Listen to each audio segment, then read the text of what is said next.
Hi there, good noon and welcome to BYJU'S exam prep channel that is dedicated to your success. As an MBA aspirant, we keep bringing in a lot of things to help you move ahead with your preparation to ensure that you go ahead and deliver an absolutely crazy performance. And today in that series, we'll be talking about how we can solve reading comprehension passages more efficiently. So my name is Vikrant. I am your personal coach for all things related to English and communication. And before I dive into this particular topic, a quick reminder that we have, what is the date today? 19th. We have just one more day to go for the All India Open Mock. If you've not attempted it yet, please make sure that you do it at the earliest. Okay.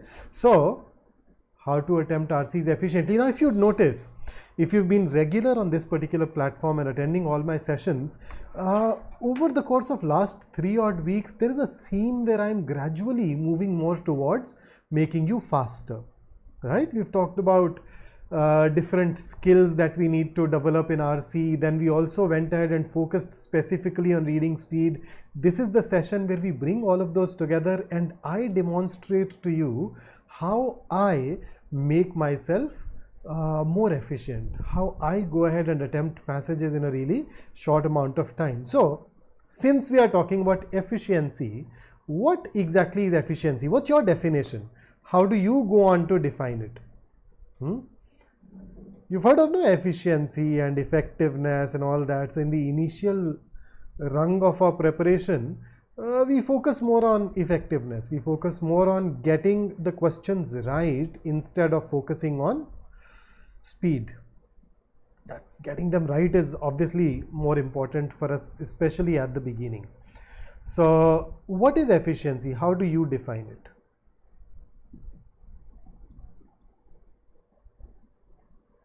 Oh, hello everyone. I just saw this here.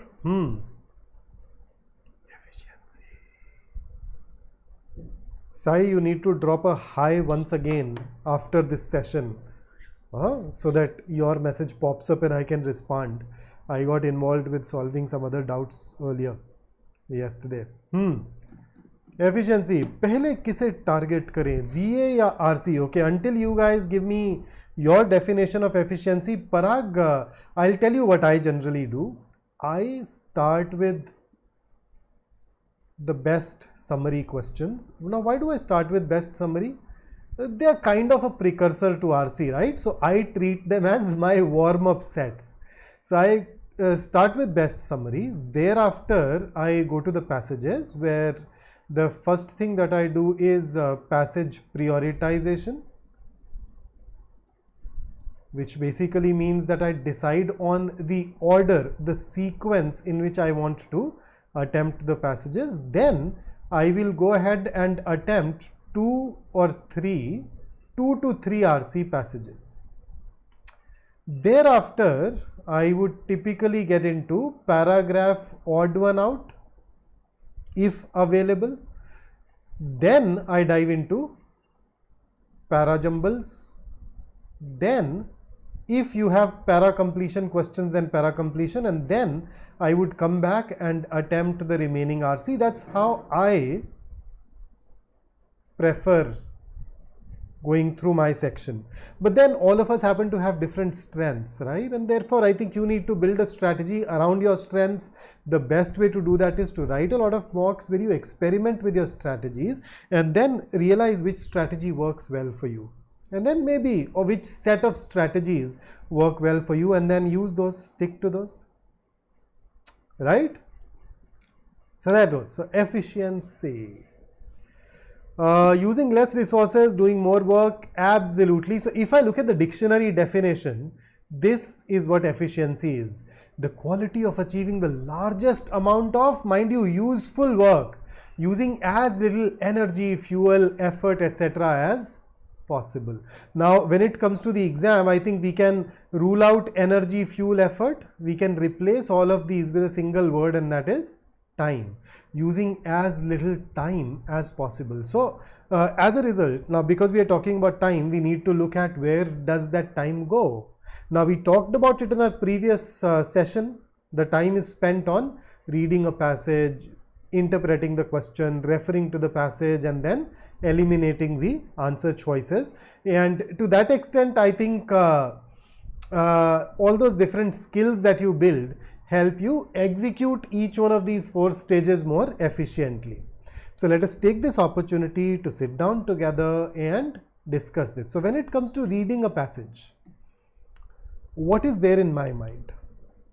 So typically, I'd say if you look at the typical length of an RC passage for the last couple of years, we are talking about what, around 500 words, give or take, right? So the first thing that I want to do is that I want to go through that entire passage fast. And when I say fast, I generally aim to read that passage in 1 minute. And to the students that I work with, I generally recommend that, okay, your goal should be to go ahead and read that passage in under 2 minutes. Now, what enables us to read it in under 2 minutes, or in my case, in under a minute? One very clear thing, one very clear factor is reading speed. So when I look at my speed nowadays, even when I'm not consciously trying to go fast, I read at around 600 to 700 words per minute, and that when I've not been working on my reading speed very regularly. If I start working on that within a month, month and a half, I'm sure I can take it to around 800 words per minute. So if you also start working on your reading speed, that becomes doable. It's not exactly I will not call this a mind-blowing speed, okay? I start calling speeds mind-blowing when they reach 4 digits, right? And the other factor that helps me is that when I read the passage, I am very clear that I am not reading for the detail. I am going to read for getting that overview out. So the moment you make that mental switch, it reduces the pressure and you automatically go ahead and are able to go on better. Vaishnav says, moderator sir, turn off slow mode please. भाई अच्छा वो chat में slow mode on किया होगा, and I like क्या हो गया भाई, मैं स्लो थोड़ी दिख रहा हूँ. हाँ, so when we read the passage, these are the 2 goals that we have. Now in order to achieve the first goal, you can work on reading speed. In order to hit the second goal, you need to improve your retention. Right? You need to get an overview. So by overview, what I mean is that you need to have 3 things in your mind. Number 1, you know what the passage is about, or what I typically call the subject matter of the passage. Then the second thing, you should know the purpose of the passage. In case the purpose is to influence you, to share the opinion, then you would also like to add or think of that opinion. And finally, the third and the last thing will be to come up with the key idea of every paragraph. Okay, so why don't you read a passage and try doing that in under 2 minutes. So I'll take you through a passage paragraph by paragraph. The moment you're done reading it, comment done, and I'll take you over to the next slide. Okay, so here you go, please start. So I generally prime myself up before I read a passage, okay, with focusing. So let's see if you do that. Sai, it's a skill, man, seriously. It does not even take that much of an effort. So go ahead, please read this and let me know. And then once you're done with reading it, I will tell you how I read it and what all is there in my mind. Then you can compare it with your approach.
Oh, fantastic. Next.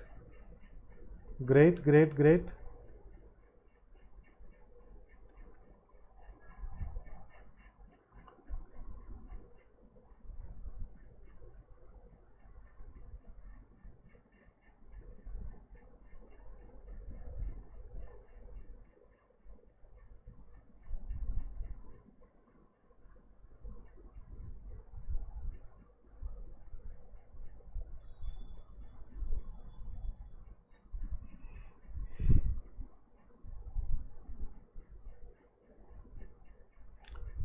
Yeah, could somebody please remove the slow mode from the chat? If somebody from the team is listening in.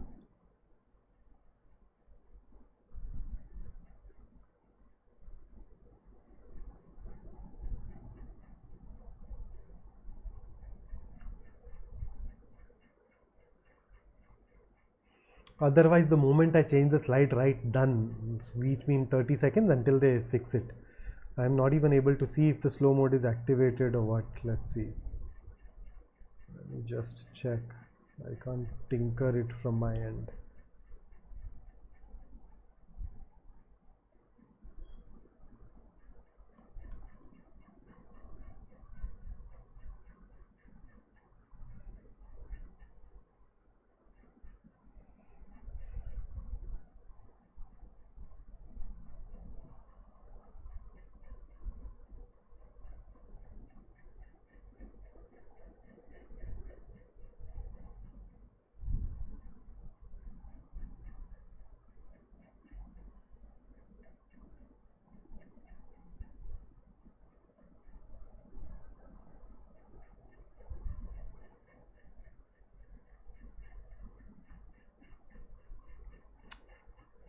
Okay, so here is the next.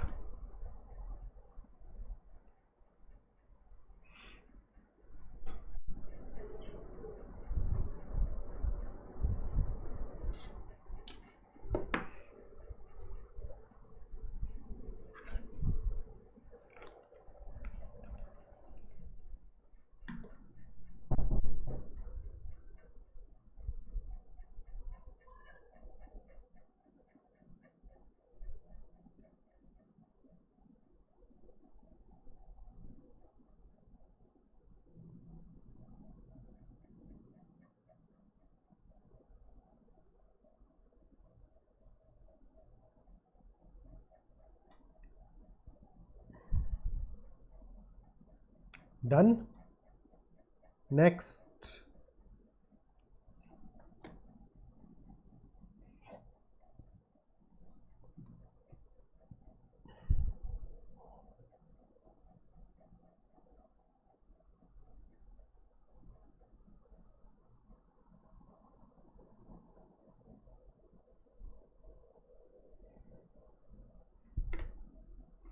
And do update me once if the slow mode has not been removed, then I will drop in a message to someone, okay?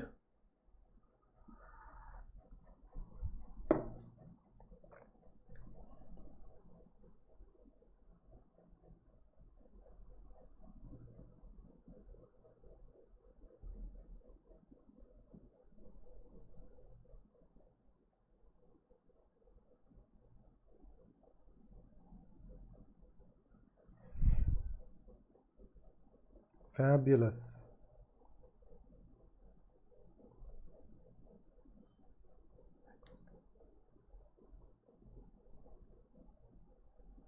Okay, Siddharth, I'll just drop in the message.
Okay, next.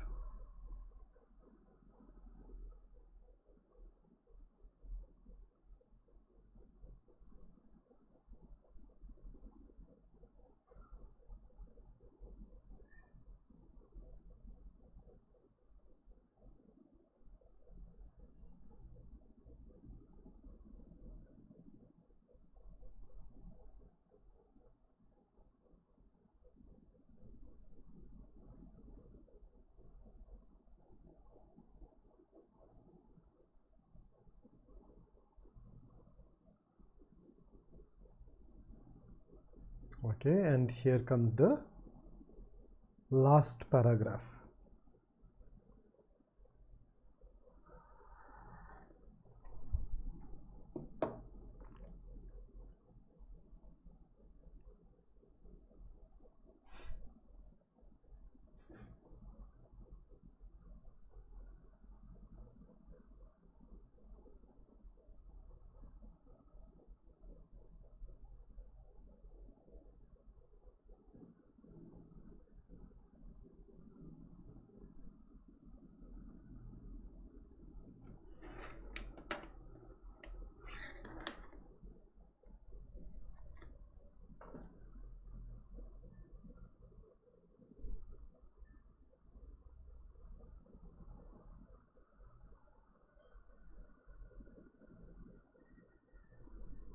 Fantastic. Okay, so you've read the passage.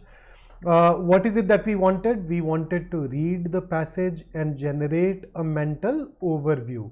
So tell me, do you feel comfortable? Do you feel confident? Do you think you have that mental overview of the passage in mind?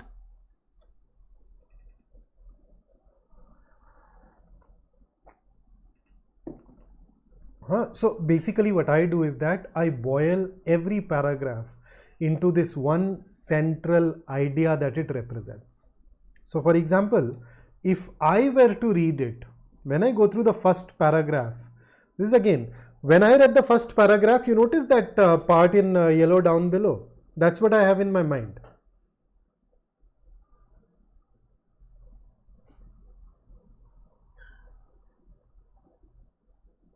Right? Simple. So that's what I mean by taking out the key idea of every paragraph. So the crux, the heart of the first paragraph is unionization is necessary to rebuild a more robust middle class in the US.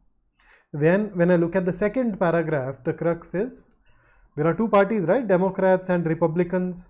So neither of our political parties sees unions as a priority. And then there is an example given of some Republicans.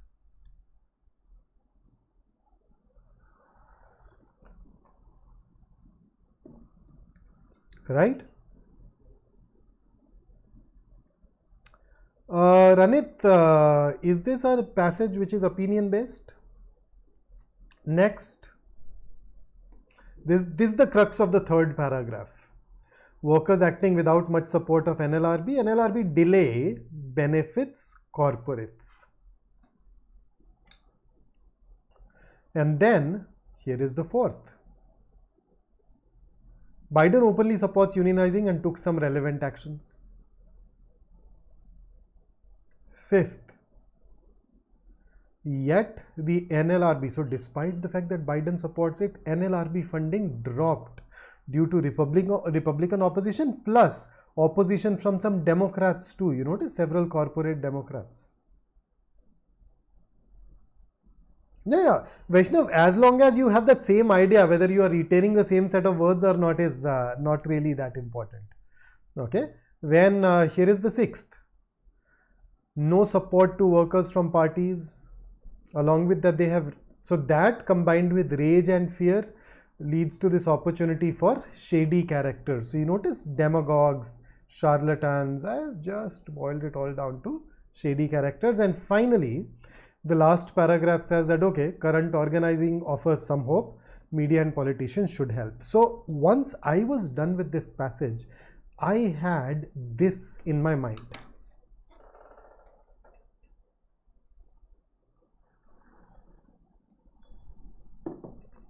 Right?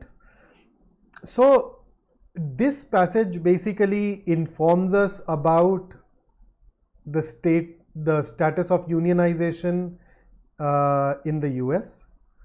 It definitely provides an opinion of the author where he believes that unionization, look at the very first paragraph and look at the last one.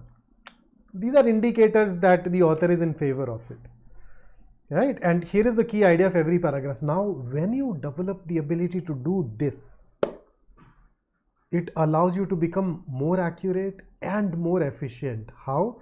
Look at it. There are some question types that cannot even be answered if you don't have this. Any question that asks you for main idea, if you don't have this, the examiner can fool us by creating some answer choices which appear right. When it comes to tone-based questions, suitable title questions, I think this is absolutely necessary. And then for a lot of other questions, remember, when you want to solve those, you need to go back to the right area of the passage. So how do you figure out that right area if you don't have this in your mind? So when you have these things in your mind, it basically means that more often than not, you are able to refer to the right part. And it is not about just a question. Especially, see, remember all these questions where we are asked to infer something. In an inference question, you need to check every answer choice. You need to go back to the passage 4 times every question. So imagine the kind of time that you will save.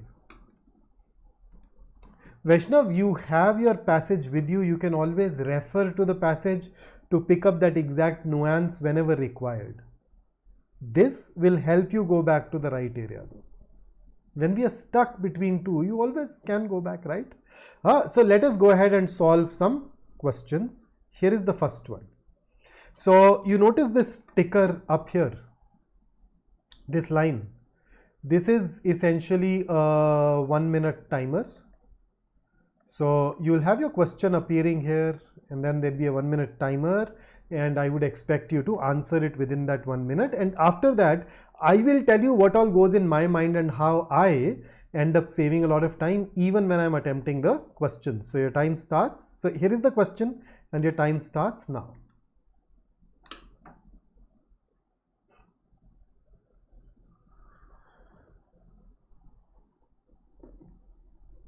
Siddharth, I'll answer your question once this question on the screen is over.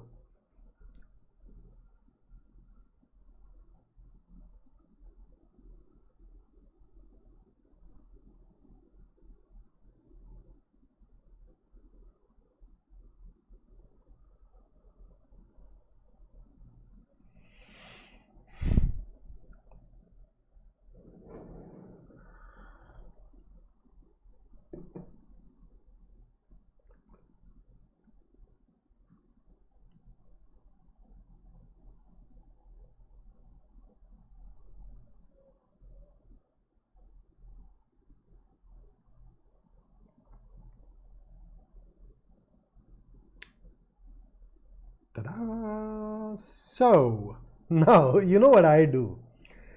Before I take you through the answer, my approach is, see, I look at the question and what I see is that it is asking me for inference. So I don't have to think in the examination hall about how I approach this question type, or for that matter, any question type. I already know that there are 20 different question types that can get asked in the exam. I have already interpreted each one of those 20 at home. I have already decided on how I plan to approach each one of those question types, and I already know the best way to eliminate close options in each one of those 20 question types. And that is apart from the fact that I know the knowledge and the ability that is required to get these right. I have of course worked on those things as well. So when it comes to an inference based question, you know what I do? I know that I need to go to every answer choice and apply one of these 3 labels. Okay, I need to label it as true, false, or can't say.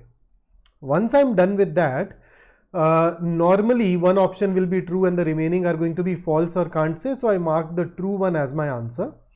So the hierarchy is any option which is true is better than any option that is can't say, which is better than in any option that is false. So one option true, the rest of them can't say false. I'll choose true as my answer. Okay, but then there are times when no answer choice is true. There is one option which is can't say and the rest of them are false. So can't say becomes my answer. But then there are situations where two answer choices are can't say and the rest of them are false. So now what do I do in this situation where I have to evaluate can't say versus can't say? Which one is better? Now a lot of times you ask me that, sir, are we supposed to use GK, common sense, assumptions, etc. while solving the questions? We usually say no. But then this is a situation where you are supposed to dive into your own understanding of life, your own understanding of the assumptions involved. And in this particular situation, although both the conclusions are can't say, the conclusion that happens to have a higher probability of being true is the one that we are going to choose as our answer. So you notice, I will not have to spend even a second thinking about the approach with respect to inference based question. I'm crystal clear of what I do. So for instance, in this particular question, when the first answer choice says Republican Party is genuinely a party for the working class, well, here you go. Look at paragraph 2. Look at paragraph 5. And on the basis of these two paragraphs, the information supplied there, I know that the first answer, the option A, is false. False is anyway never going to be my answer. What about B? Justice is generally swift when companies try to thwart unions. But then, hey, notice NLRB delay benefits corporates. The bureau is not very active in responding. It is not very swift. So when option B says justice is generally swift, that is also false. So this is also ruled out. How about C? Workers can look to the Democrat Party to support their cause.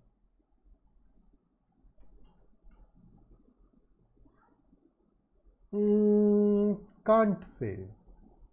Biden supports it, but then even there, the funding to NLRB was dropped. Because apart from Republicans, even the Democrats, some Democrats were involved. Then paragraph 6 also says that there was no support from parties. So can I say that workers can look to the Democrat Party to support their cause? No. Read it in the light of the 7th paragraph where they said that the politicians should support them. That also tells us that they are not supporting them, and therefore C is also ruled out. Let's look at D. In recent decades, the incomes of employers have increased substantially. Remember the first paragraph. First paragraph told us that workers' wages have stagnated and inequality has reached obscene levels. So workers' wages have stagnated means what?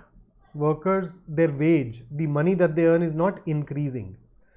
Plus inequality has reached obscene levels. So when we say inequality, what does it mean?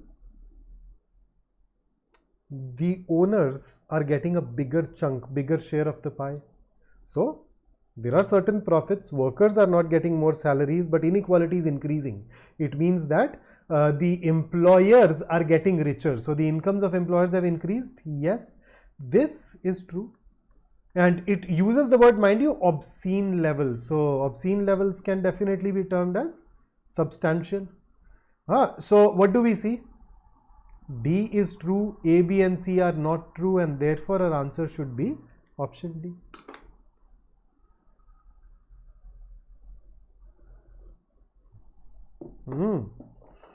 Vaishnav, when you say workers can look to the Democrat Party to support their cause, what is the reason behind that optimism? If I tell you that, hey, you can call me when you need help, you can look to me when you need help, it means that I'm there to help you. When you say workers can look to the Democrat Party, how do you know that the Democrat Party is there to help them? There are some actions taken by Biden, yes, but beyond that, the rest of the party cannot really be termed that pro-unionization or that pro-workers. So the best label that you apply to C will actually be can't say. So A is false, B is false, C is can't say, D is true. I think the answer is obvious. right? So that's question 2. So that's how I approach it. Here is the next question for you. I will not break it down to this extent, don't worry. But what's your take on question number 2?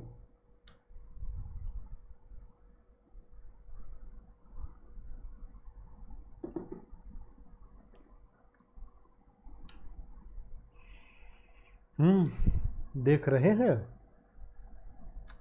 लम्हा लम्हा किश्तों में यूं जिंदगी फना होती. कल गुलजार साहब का बर्थडे था, थोड़ी ज़्यादा पोइट्री पढ़ ली मैंने उनकी. हाँ.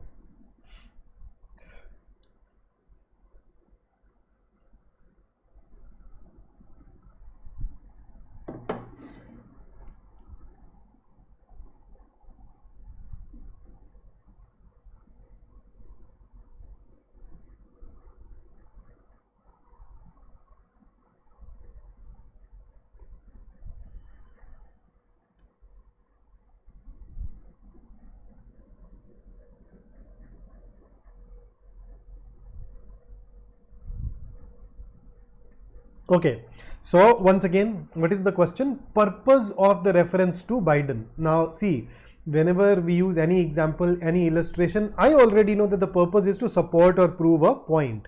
So the reference to Biden goes on to support which one of these points? Is it A, Biden failed in ensuring workers' unions? That's not something that has been mentioned. I think we need to refer to paragraph 4 and 5. Although Biden was in support of unions, Republicans ensured that the NLRB would continue to be underfunded and ineffective. So B is to a certain extent right. It can be made even better by adding some Democrats. Okay, C, Biden's pro-worker stand sent a strong message to corporates. It did not. That's not backed up by the passage. D, despite Biden's efforts, the White House ensured the NRLB would remain ineffective. Now, B and D are similar, right? Both of them are saying that NRLB would remain ineffective. But what is the difference? B talks specifically about Republicans, D talks about the White House. Now the White House refers to the government. The government is of Democrats. So in D, when you say the White House, you are excluding the Republicans. You're saying it's the Democrats which caused it. Whereas the reality is, it should be Republicans, right? And that is why B should be better than D. So it just boiled down to interpreting it and then looking at it in the context of the passage. Fair enough? Here is the next one. Question number 3 on your screen, and your time starts now. Yeah, Vaishnav, I had actually sent a message as well now, but during the course of the session I cannot even call. So karenge, I'll just ensure that it does not happen subsequently.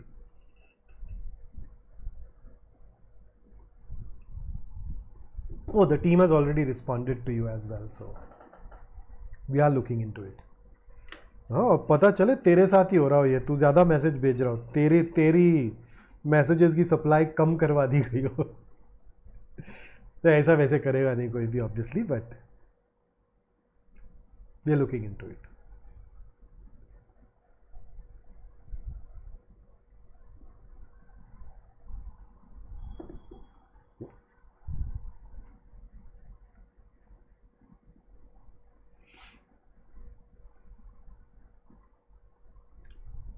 Ta-da! So, first up, the moment I say weaken, I know that every argument has a conclusion, and this conclusion is based on some premises. So let's call them premise 1, premise 2, premise 3, so on and so forth. Additionally, you may also have some assumptions involved. So when we weaken, what do? We basically prove a premise or an assumption as wrong, or if not outright wrong, we manage to cast enough aspersions, cast enough doubts on that answer choice. Okay, Now the question is weakens except. It means that 3 of these options will weaken, 3 of these options will prove contradictory to the premises or the assumptions, one will not, and the one that does not should be our answer. Okay, A, wages of workers have been growing faster than those for white collar office goers in the last 5 years. The very first paragraph told us that the wages of workers have stagnated. This contradicts it, so this weakens. B, Amazon and Starbucks pay lower wages to their workers as compared to unionized employees. If this is true, then this goes on to tell us that unionization is better. When you unionize, you are able to increase your wages. That goes on to support the passage, so this strengthens. C, many progressive corporates want their labor force to be unionized. The passage says that there are difficulties imposed in the way of unionization. C contradicts that, so therefore it weakens. D, delays in taking action against illegal corporate tactics on organizers of unions have sharply reduced. Remember, NLRB, delay, benefits corporates. So if D is true, then it contradicts that part and says that, hey, NLRB has fixed its house. So even D weakens. So A, C and D weaken, B strengthens, and that is why our answer here should be option B. Weaken except, guys, weakens except. Saket? Absolutely. Look at B. So there are workers who are unionized and there are workers who are not unionized. Right? Now, according to B, unionized employees get higher wages and not unionized employees get lower wages. What do you learn from this? What we learn from this is that unionization is better for the workers. And what does the passage say about unionization? It is good for the workers or not? Yes, in fact, the passage in the very first paragraph says it is imperative, it is necessary. So this piece of statistics tells us that workers should indeed unionize. Sai, exactly what it says. If true would weaken is as it is, check the impact. If false would weaken is, take the opposite and then check for the impact. Okay, and here is your next question, by the way. Go ahead and answer this.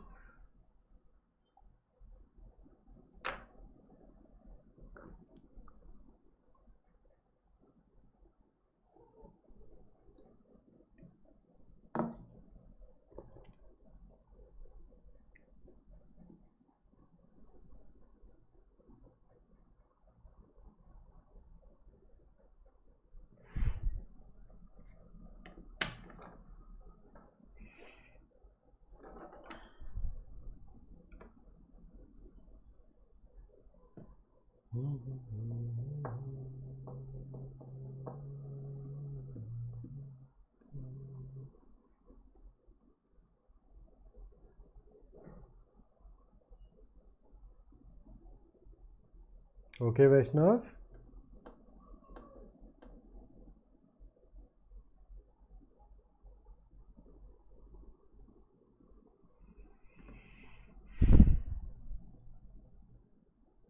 The time is up.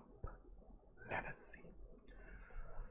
So A, if you look at paragraph 1, second sentence, you can use the seeker to go back. There is a sentence that says, as unions have declined over recent decades, suffering from unrelenting corporate attacks, right? So A is true.